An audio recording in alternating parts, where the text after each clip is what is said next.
Ya estamos al aire, César. ¿Sí? Sí, Ahí me sale. Ah, ya, perfecto. Ok. muy bien. Listo, a ver, Henry. Empezamos entonces a conversar, que hemos perdido minutos valiosos. 15 A ver. minutos. Bueno, primero, agradecerte por tu presencia y saludar a todas las personas que nos están siguiendo en este momento por Facebook. Estamos transmitiendo por Facebook porque la señal de YouTube se nos cayó y otra vez está cayendo acá. Ajá. Y bueno, te invitaba, César, porque hoy, en agradecimiento a las personas que me siguen por YouTube, he preparado un sorteo y en uno de los videos que lancé en mi canal, hablaba sobre Quirós y Ujú. algunos datos sobre la corrupción en la época del guano. Y me llamó mucho la atención la mirada que tuviste, muy objetiva por cierto, pero cuestionando el trabajo de Quirós. Y justo el libro que voy a sortear ahora es el de Quirós, ¿no? Hay un sorteo que vamos a llevar. Ah, Entonces, ya. antes de ir al sorteo, me gustaría contar con esa mirada Ajá. siempre pertinente que tiene respecto a estos temas, ¿no? Pese a no ser historiadora, debo aclarar a quienes nos están siguiendo en esta Ya. transmisión que César Vázquez y yo nos conocimos en Trilce como docentes, pero César tiene otra pasión, una pasión mayor, que es la del derecho. Buenas noches, César.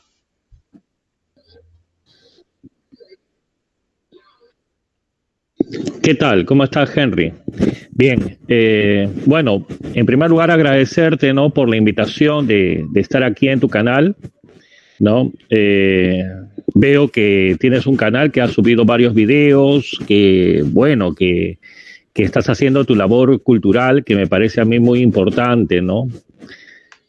Sobre todo para que la generación actual, sobre todo, conozca la historia y sepa muy bien, ¿no es cierto?, cómo el Perú ha ido evolucionando a lo largo del tiempo, ¿no? No hay nada mejor para el ahora que conocer qué sucedió ayer, ¿no? En nuestro país. Ahora, eh, curiosamente, bueno, pues esta obra de Quirós, ¿no? Que es esta obra aquí, que es la historia de la corrupción en el Perú, ¿no? Es una obra muy interesante, ¿no? Es una obra que yo particularmente he leído bastante, ¿no? He anotado, hay varias cosas, ¿no? Siempre en el costado de las páginas. Me sirvió de mucho que yo ignoraba de lo que había ocurrido en el Perú, ¿no? Eh, y bueno, para entrar un poco en materia y para que también los suscriptores, pues, que nos están siguiendo y los que posteriormente van a ver el video, no se queden, digámoslo así, sin nada de sustancia, que es lo que creo que deben de tener. Y a propósito de tu pregunta de que tenía yo una mirada crítica en relación con el libro de Quirós, bueno, el, yo particularmente sí recomiendo la lectura del libro, ¿no? Sin embargo, sí tengo, bueno, pues tengo algunos puntos de vista críticos en relación con el texto de Quirós, que en algún momento te lo manifesté y creo que por ahí en un chat de Facebook, creo que ahí te manifesté, ¿no? Que yo particularmente no considero que Quirós haya hecho una labor del todo imparcial, ¿no? Ha habido algunos aspectos que sí, sobre todo los relativos a la experiencia del guano, que me parece que tienen datos cerrados. Y aquí hay un punto que sí me gustaría conversar con ustedes, ¿no? Yo no soy un historiador, soy en todo caso me gusta la historia, soy un apasionado de la historia, ¿ya? Sobre todo de la historia no contada, normalmente, un poco oculta, ¿no? Pero creo que es importante, ¿no es cierto?, mencionar que a veces Los historiadores hacen una excelente labor, ¿no? Desvelando, ¿no es cierto?, las verdades, pero a veces en algunos aspectos o se equivocan y tratándose pues de algunas eminencias o personas muy destacadas, a veces esas equivocaciones son poco creíbles, ¿no? Poco verosímiles. En relación, por ejemplo, con el libro de Quirós, ¿no? Cuando trata, por ejemplo, específicamente el tema del guano, ¿no? Y específicamente en relación con el contrato Dreyfus, ¿no es cierto?, que fue, digámoslo así, un primer golpe al empresariado nacional, ¿no es cierto?, que dominaba el mercado del guano y que tenía de alguna manera secuestrado económicamente al Perú, cuando esta especie de oligarquía, vamos a llamarle así, lo que hacía era adelantar sumas de dinero al Estado peruano, ¿no?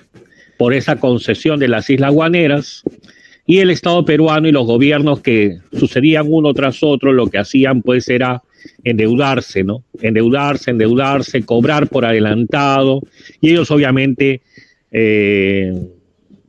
otorgaban muy gustosamente esos adelantos con la finalidad de prorrogar condiciones que eran leoninas para el Estado peruano, ¿no? Entonces, es más o menos, vamos a llamarlo así, llevándolo al momento actual, ¿no? Claro, con sus particulares matices, lo que sucede actualmente en muchos casos con las condiciones tributarias que existen en realidad en muchos contratos, ¿no es cierto?, que suscribe el Estado peruano con empresas, ¿no? Entonces, eso para que más o menos los chicos, los jóvenes que siguen su canal, se formen una idea de que la situación que vivimos actualmente no es tan extraña a la que se sucedía en esa época, ¿no? No era para nada extraña, ¿no? O sea, los Odebrecht de aquella época era lo que ocurría en ese momento.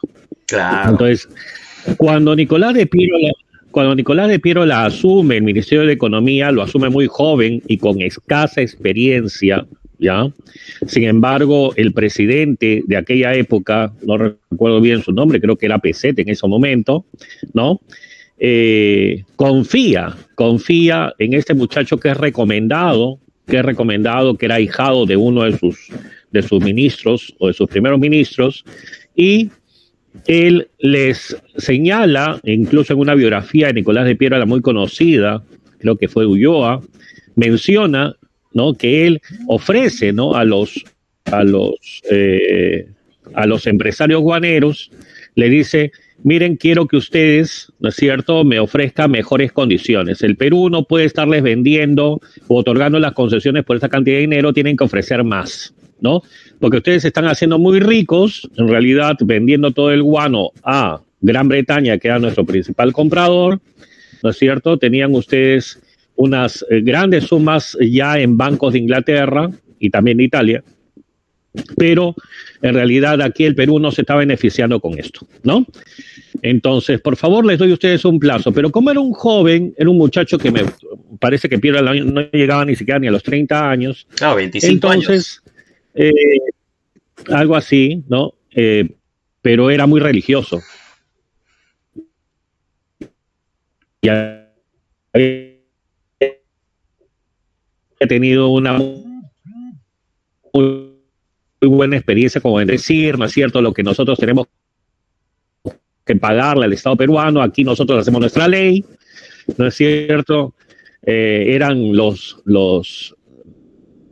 empresarios, los apellidos, que no eran tan distantes a los apellidos que hay ahora, por si acaso, ¿no?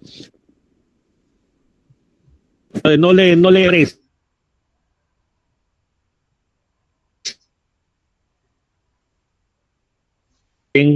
lo que un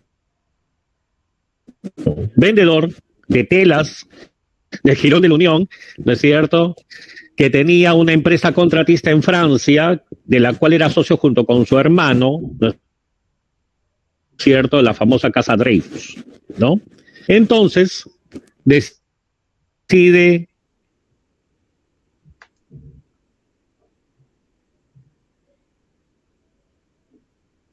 establecer ese contrato con esa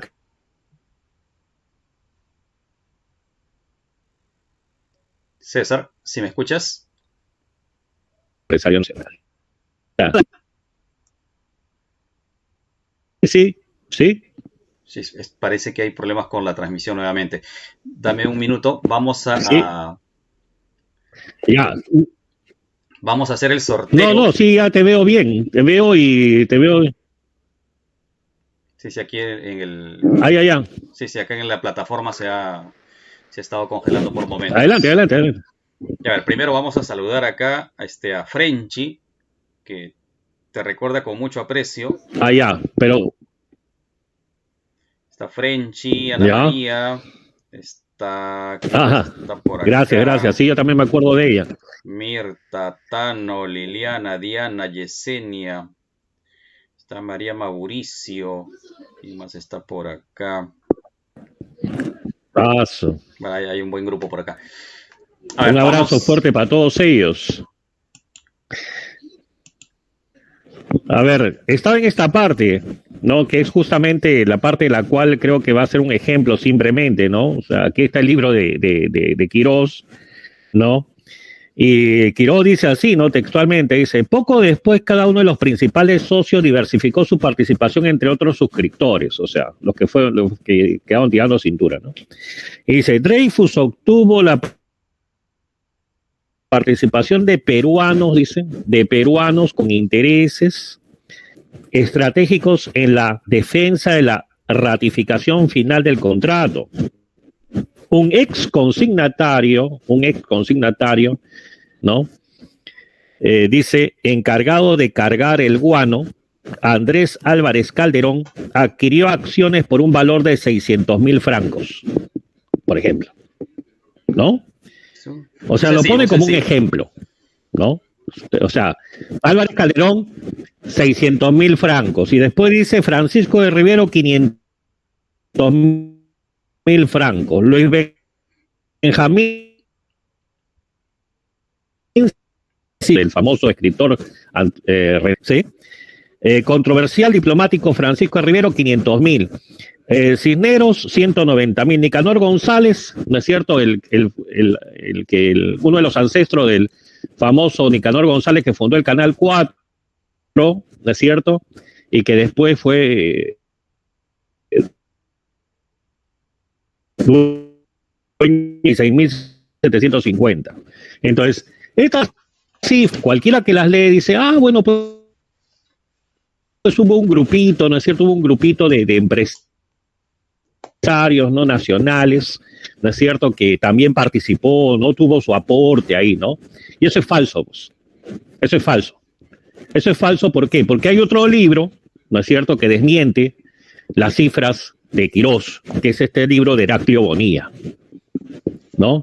Del Instituto de Estudios Peruanos, es un libro muy antiguo, ¿no es cierto?, y donde están pues los verdaderos aportes, pues. Y el señor Andrés Álvarez Calderón aporta 6 millones de francos, no 600.000 francos.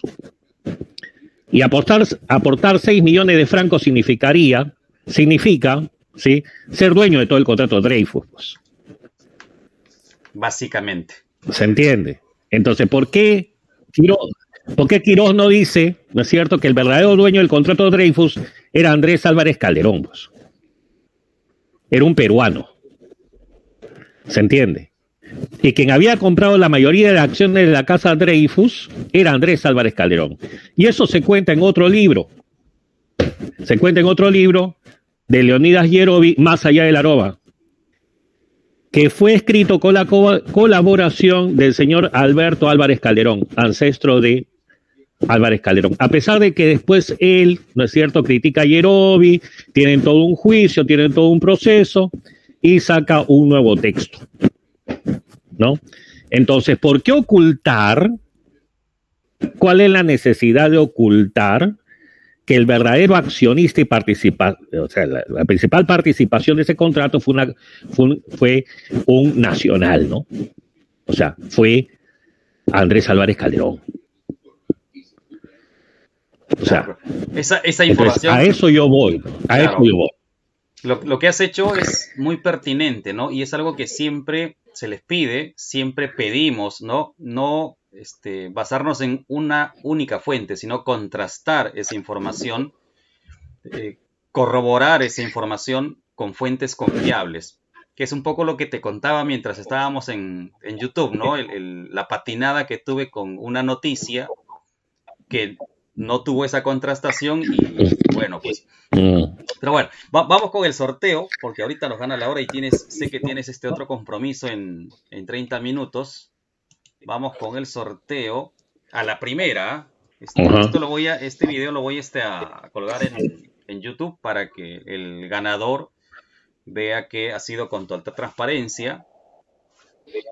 Por eso es que la transmisión en vivo, ¿no? Para que no haya Ya. ningún tipo de temor. Aquí estoy con una ruedita en Va a haber, Windows. va a haber una, va a haber va a haber una mano virgen que mueva que mueva la ruleta. Por supuesto, es mi primera vez. Así que ahí vamos. No, pues, ya, ok, ya. A ver. Ahí está. Y Patricia Isabel Echandía. A ver, oh no, perdón. Se movió Uy, ya estás por como aquí. Ahí está. está como el animador del Miss Universo. Corrección. Ya se congeló y salió otro nombre acá. Pero aquí está, ya salió ya. El nombre que aparece aquí en la pantalla, y es el que se ha llevado el libro, es Fraki D. Entonces voy a buscar a Fraki D en mi canal para conseguir su dirección y hacerle el envío de texto, historia de la corrupción. No este es mío, ¿eh? El que se va a llevar es uno de librería, uno sellado, uno sellado. Y bueno, vamos a tomarnos estos minutos porque va a haber otro sorteo más. Voy a sortear mi novela, Los otros viajes, para quienes hayan participado también de este 1.5K.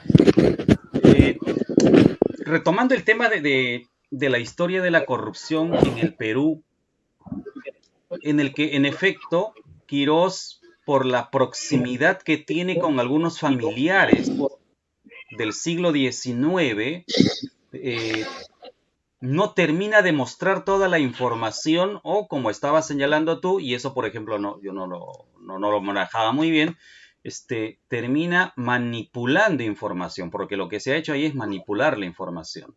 O sea, es difícil que un investigador de la talla de Quirós no haya revisado a Heraclio Bonilla para un tema que a él le interesaba, ¿no? Y ahí viene la observación a la fuente. No es que se descalifique completamente el trabajo de Quirós, pero sí hay algunos puntos en los que se debe tener mucho cuidado porque el terreno es muy frágil en el manejo de información. Pero igual, yo sí considero que este texto es de lectura obligatoria. Así como el libro de Carlos Contreras y Marcos Cueto, para una mirada general de la historia de la República en la secundaria, debería ser obligatoria, o en el primer año, en los primeros ciclos de estudios, tendríamos que revisar a Contreras y a Cueto. También considero que debido a la constante repetición de eventos trágicos en nuestra política nacional, deberíamos leer a Quirós. No sé cuál es tu opinión en ese sentido. ¿O recomendarías otra obra para darle esta mirada hasta fúnebre a nuestra política?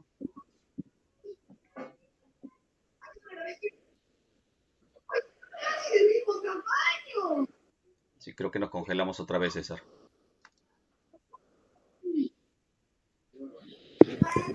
Bueno, yo considero que no, estamos bien, creo. Sí, estamos bien. Sí, a veces se congela un poco, pero Lo importante es que salga el audio, ¿no? El audio creo que sí está saliendo perfectamente, Sí, sí. ¿no? Eh, bueno, lo que dices está bien, ¿no? O sea, en el sentido siguiente, ¿no? O sea, yo creo que la obra de Quirós es importante, ¿no es cierto? Porque ha tratado de resumir, ¿no es cierto? Y ha partido de un hilo conductor, ¿cierto? Pero la labor ya en todo caso corresponde a los lectores, ¿no? O sea, de no solamente quedarse con esa visión, ¿no es cierto?, del autor, que va a tener obviamente particulares simpatías, ¿no es cierto?, y también particulares odios, ¿no? Entonces va a tratar obviamente de resaltar aspectos positivos en sus amigos o con las causas que simpatiza, y obviamente va a tener aspectos negativos en otro momento, ¿no? En el caso de la historia, por ejemplo, en estas épocas es muy controversial, por ejemplo, el tema de Prado, por ejemplo, ¿no? Sobre Prado creo que se ha escrito pues bastante, ¿no? Y creo que todavía se va a seguir escribiendo, ¿no? Sí, hay autores, por ejemplo, que de alguna manera lo salvan, lo defienden, ¿no es cierto? Confían en él y hay otros que no, ¿no? Ahora, te voy a decir otro caso, ¿no? Otro caso de Quirós, ¿no? Otro caso de Quirós, ¿no? Me parece que ahora estoy en el papel de darle duro a Quirós, ¿no? A pesar de que estoy recomendando que lean su libro, ¿no? Por ejemplo, en la página 216, ¿no? Página 216 de su libro, ¿no? Dice, unos cuantos casos de flagrante corrupción, mira el término fuerte de Quirós, sorprendente en él, pero bueno, lo dice, fueron hechos públicos durante el gobierno de transición de López de Romaña, dice, ¿no?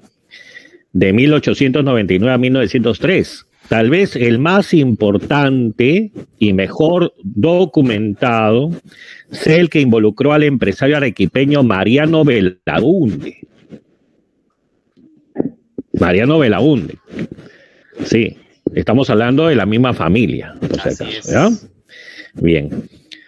Un cercano amigo del presidente y su ministro de Hacienda, además de amigo político de Piérola y vínculo sólido entre López de Romaña y el expresidente demócrata.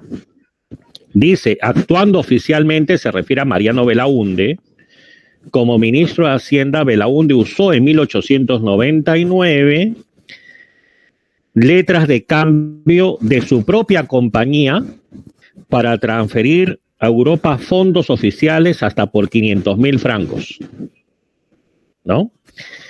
Y dice, con el objeto de comprar armas para el ejército peruano. Los corresponsales europeos de Belaúnde no aceptaron sus letras, desatando un gran escándalo político y financiero. ¿Sí? Dice que fue acusado de malversación, se le arrestó, sus bienes se confiscaron en medio de un extenso proceso judicial que solo terminó en 1904. ¿No? ¿Sí? Y habla, pues, ¿no? Habla de esta situación. Pero lo que no se cuenta después es que después los López de Romaña con los Belaúnde se unieron en familia. Eso es lo que no cuenta Quirós. Claro, o sea, detrás de... O sea, ahí terminó la historia, ¿no? Ahí no terminó la historia. Ahí no terminó la historia, ¿no? Y dice de que en principio, ¿no? Esto sirvió para que se enfrentara López de Romaña con Piérola, o sea, como si Mariano Belaúnde fuera un hombre de Piérola, ¿no es cierto?, más que de López de Romaña, ¿no? Entonces, ahí vemos pues que las cosas no están tan transparentes dentro del lado histórico, ¿no? O sea, la historia se cuenta completa, ¿no? Hay una parte 1, pero también tienes que contar la parte 2, ¿no? Claro, y lo que ocurre es que, y es algo que de repente no se ha, no se ha mostrado mucho, es la alianza matrimonial que le permitía a estas familias aproximarse a las empresas del otro.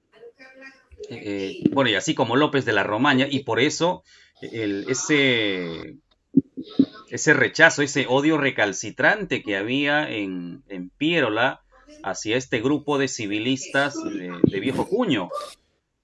Hay una marcada oposición en estos gobiernos. Y por ahí otro personaje también es Leguía, ¿no? El matrimonio de Leguía, el acercamiento de Leguía a uno de los políticos de la época, muestran cómo es que se movían estos hilos de interés, estas redes de intereses que se iban tejiendo para mantenerse en el poder. Hoy podríamos ver eso, ¿no? Nos tomaría, sin embargo, más tiempo, así es que vamos a hacer otra pausita y vamos con el premio Consuelo. Ya sabemos que Froaki D es el ganador. Froaki D es el ganador. Por error, mil perdones, yo mencioné otro nombre otra vez. Pero es Froaki D. Y vamos con la ruleta. A ver, esta vez vamos a esperar hasta que salga el nombre. Ahí está. Henry Antonio Mogollón Fachín. A ver, Henry Antonio Mogollón Fachín, a él sí lo recuerdo, ha sido mi alumno en Colegio Trilce. Ahora no sé si en Trilce Callao o en Trilce Maranga. Pero para mi tocayo, para Mogollón, va un envío. Entonces voy a comunicarme también con él. Vamos a ponernos de acuerdo para hacerle el respectivo envío. Otro ganador más. Y César, antes que te retires, porque ya te toca también en el otro canal. Mira, este es un mes simbólico para los peruanos por dos razones. Primero, porque es el mes del aniversario patrio, y segundo, porque este año no me gusta utilizar la palabra celebrar, yo prefiero la conmemoración, pero igual, ¿no? Se está celebrando o conmemorando el bicentenario de la independencia, 200 años de vida republicana, y considero yo que este es un momento importante para reflexionar sobre lo actuado y establecerse desafíos, establecerse retos como ciudadanos. En realidad tenemos muchas deudas pendientes, pero también creo que hay algunos compromisos que podemos asumir como ciudadanos. En breve, así cortito nomás, ¿qué mirada tienes de este bicentenario? Bueno, en realidad, a ver, vamos a tener, creo que todavía tenemos varios minutos todavía, pero particularmente yo creía que el bicentenario iba a servir para que el Perú tome un baño de realismo, o sea, tome un baño de reflexión, ¿no es cierto? Y lastimosamente tengo que aceptar que mi país está viviendo una etapa en la cual la razón ha huido. Estamos viviendo en una polarización, ¿no es cierto? En una polarización estamos viviendo en extremos. El centro se ha perdido, ¿no? Como dije y repito, la razón se ha escapado, ¿no es cierto? El centro no existe, ¿no es cierto?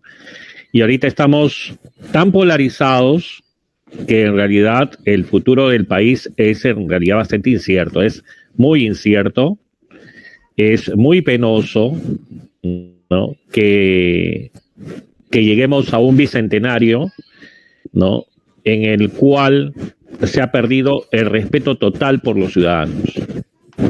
O sea, lo que abunda aquí es una falta de respeto al ciudadano, total. Estamos en el predominio de las ideologías por encima de la realidad. Y la realidad es aplastante, la realidad es dura. Y los peruanos van a tener que sufrir, golpearse duramente contra esa realidad. Sea que vayamos en un extremo o en el otro. Lo más probable es que el extremo que se haya elegido sea el extremo izquierdo. Yo creo que ya la victoria de Castillo es muy clara. es muy clara. Yo creo que esos amagues que hace el fujimorismo ya son propios pues de una tragicomedia, ¿no? Entonces, yo creo que lo que toca es afrontar las consecuencias de las decisiones. Y el Perú tiene que aprender a hacerse responsable de las decisiones que tiene. Parece mentira, pero el Perú ha llegado a los 200 años pareciendo todavía un adolescente. Un país que no asume las consecuencias de sus actos. Un país que se deja guiar por los sueños, por las ilusiones, ¿sí? Que sigue comprando frases cliché, ¿no? Que no ha aprendido, parece nada, ¿no? Y yo creo que una buena dosis de realismo va a tener el Perú y cuanto más pronto la tenga, mejor. Yo lo vengo repitiendo desde hace mucho tiempo, ¿no? No hay solución. No hay solución. Y lo que queda es inventarla, hay que crearla. Pero si estamos viviendo en un país de imitadores, bueno, pues el panorama lo veo muy difícil. Sí, de acuerdo contigo, ¿no? O sea, aquí hay varias cuestiones y tiene un poco que ver con las conversaciones que habíamos tenido el año pasado cuando empecé estas transmisiones entre amigos. Eh, Hay una deuda pendiente en el tema de formación ciudadana. No en estos años que tengo como profesor, ya van 22 años, no he visto una política clara de formación ciudadana. No somos ciudadanos, porque no terminamos de entender qué es ciudadanía. Y lo que comentas respecto a este último proceso, pues Ya. esta polarización ha sido tan fuerte que inclusive te acuerdas en Facebook cuando compartías algún posteo y cuando hacíamos intercambio, entraba el resto de la gente y entraba con la pierna en alto a ofender. O sea, no terminábamos de entender la postura y lo que hacíamos era cuestionar por cuestionar. Ah, sí. Y eso tiene que ver con formación, pues, ¿no? Tiene que ver. No Ah, tenemos sí. formación ciudadana, no tenemos formación tributaria, o sea, no terminamos de entender que si no somos ciudadanos Sí, tributantes, exactamente. Bueno, y por eso es que, por ejemplo,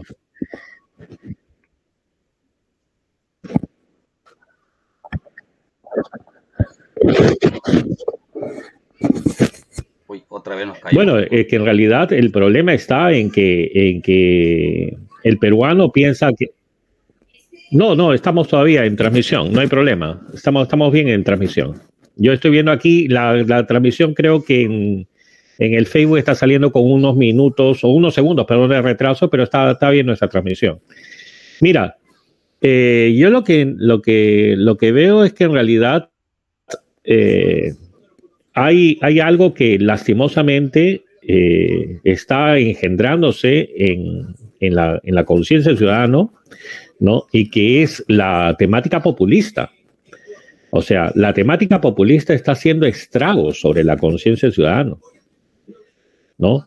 O sea, el ciudadano va a apostar, lo más probable es que apueste, y en eso estoy casi totalmente seguro, va a apostar por una nueva constitución en la cual va a pensar, va a tener derecho a varias cosas y que los derechos son gratuitos. O sea, el Estado piensa reclamar derechos, ¿no? Hay, como dice, tienen que darme derecho a salud, derecho a educación, derecho a vivienda, derecho a, en fin, y piensa que teniéndolos en la Constitución, ¿no es cierto? Y haciéndolos efectivos, bueno, pues de aquí nos vamos hasta a la sociedad del bienestar, sin darse cuenta que si hay algo que se le va a otorgar, alguien lo va a tener que pagar. Alguien lo va a tener que pagar. Y mientras que no tengamos esa conciencia de que en realidad para pagar necesitamos crear riqueza, ¿sí? Primero hay que crear riqueza para poder tener y servirnos de ella. Pero si nosotros planeamos primero, ¿no es cierto?, satisfacer nuestras necesidades y después pensar cómo la vamos a solventar, entonces estamos mal. Estamos muy mal. Estamos en el cuento de que tú tienes la tarjeta de crédito, ¿no es cierto? Y te vas y te la revientas en un centro comercial sin tener trabajo y piensas que se va a pagar sola, ¿no? Y ese no es el tema. ¿Se entiende? Entonces estamos cayendo en ese populismo de ambos lados, ¿ah? De ambos Claro, lados, tanto de la izquierda como de la derecha. Por eso te no, digo que la razón ha huido, totalmente. claro, de acuerdo, porque, o sea, Y esas polarizaciones son peligrosas. para cerrar, estos dos candidatos que tenemos son, o sea, son muy parecidos. Es, a veces decíamos, ¿no? Keiko se parece mucho a su padre, a Alberto de los 90, y en realidad quien se parece más a Fujimori de los 90 es Castillo. Pero ambos en esencia tienen propuestas populistas, ¿no? Y si miramos hacia atrás en las últimas elecciones, básicamente hemos tenido eso. Y otro detalle es que el escenario político tampoco no nos da mucho para elegir, ¿no? Porque no terminamos de conocer, conversamos de estos temas cada 5 años o cada 4 años cuando hay procesos electorales, no terminamos de entender que hacer política no es malo, ¿no? Hablar de política no es malo, pero en un país en el que no se respetan los puntos de vista, en un país en el que no se confrontan las ideas con ideas, no se argumentan o no se sustentan con posturas que sean respetuosas del otro, no vamos a caminar. Pero nada, es un tema que siempre a mis alumnos les decía desde que empecé, ¿no? Es un tema pendiente. Y mi maestro me dijo, este es un tema pendiente. Y él me contaba que sus maestros le decían que es un tema pendiente. Entonces, ya este es un lastre, ¿no? O sea, lo venimos arrastrando, ¿no? De hace 2 o 3 años, ¿no? Esto se viene arrastrando de hace cuánto tiempo. Eh, vamos Es con... que eso, bueno, pues, sí, dime. Sí, sí, vamos a hacer un sorteo más antes que te vayas porque ya te estoy viendo. A ver, uno más, a ver. Otro viaje más, otro viaje más.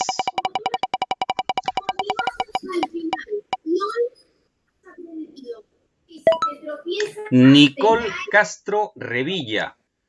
Nicole Castro Revilla, cuando veas, te has ganado una novela, Los otros viajes, y la vamos a enviar una vez que nos pongamos en contacto contigo. Así que felicitaciones. Para ir Mira, cerrando, César. mira, ya Henry, sí, o sea, para terminar un poco, ¿no? Mira, lo que tú estás haciendo y lo que yo hice, ¿no? En mi canal, ¿no? Y que, bueno, pues lo retomaré en su momento cuando las ocupaciones un poco me dejen libre, ¿no es cierto? Es la batalla cultural, ¿no? La batalla cultural es muy importante, ¿no? O sea, yo sí considero que estas alternativas de poder conversar y llegar a la gente, aunque sea llegar a un grupo de personas, como yo lo dije al empezar el canal en una ocasión, ¿no? Con que llegue a una persona y la cambie, o la cambie en el sentido no que cambie sus ideas, sino que cambie en el sentido de que esté más atento a las ideas que recibe, crear inquietud, porque esa es nuestra principal función en todo caso, crear inquietud, ¿no?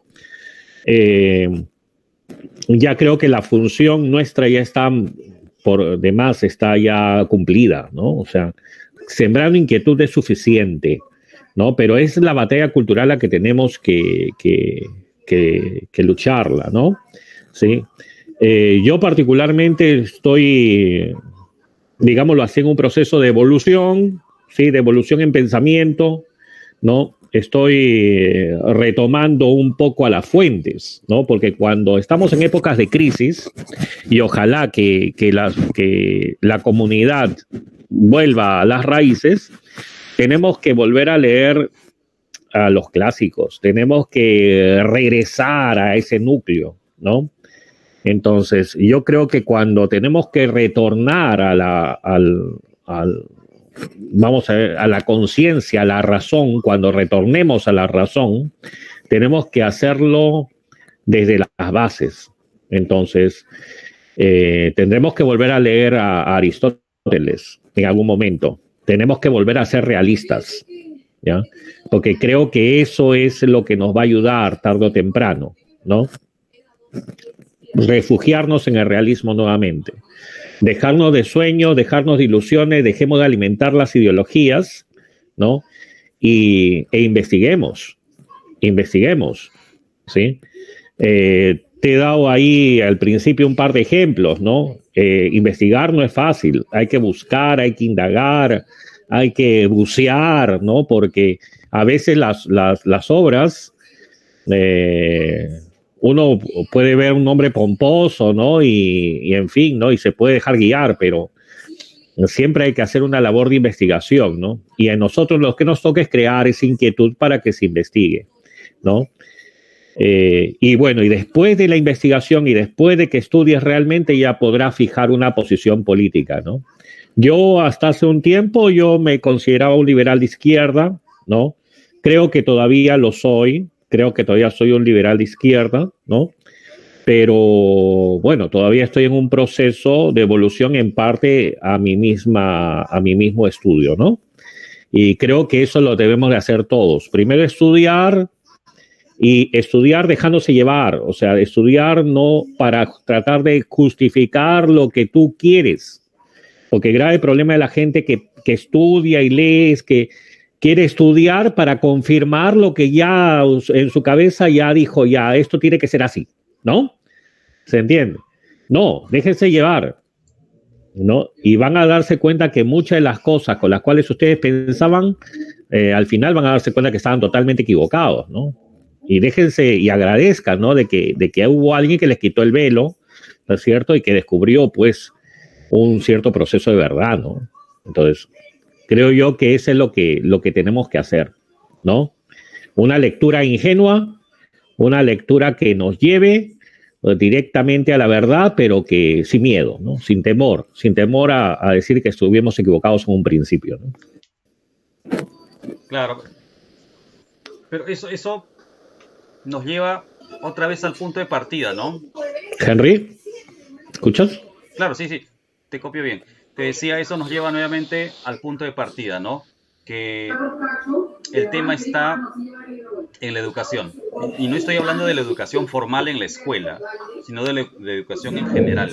No tenemos un proyecto educativo que nos mueva en ese sentido. No hay un plan de intervención sincero en el tema educativo. Y bueno, hemos empezado así este mes de julio, 3 de julio del 2021, año 2 de la pandemia, con César Vázquez, con el sorteo de Quirós y su historia de la corrupción en el Perú y de los otros viajes para nuestros seguidores. Yo este año me he planteado el reto de levantar información sobre la República en mi canal y estoy en eso,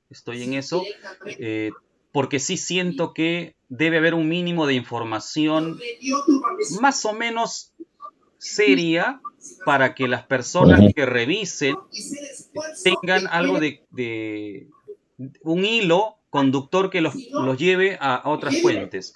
Y lo que me has dicho esta noche me ha dejado algunas ideas más. Creo que están pendientes las recomendaciones bibliográficas en mis videos, así es que voy a empezar a recomendar algunas lecturas dentro de los temas que voy tocando y ya en esta segunda parte para el siglo XX. Te agradezco, César, de verdad, por las ideas que has compartido. Gracias a todas las personas que nos han acompañado y como bien señalas tú, que uno se conecte ya es un logro para nosotros. Y que nos cuestionen o que se tomen el tiempo para dialogar con nosotros es mucho más enriquecedor todavía. Gracias, César.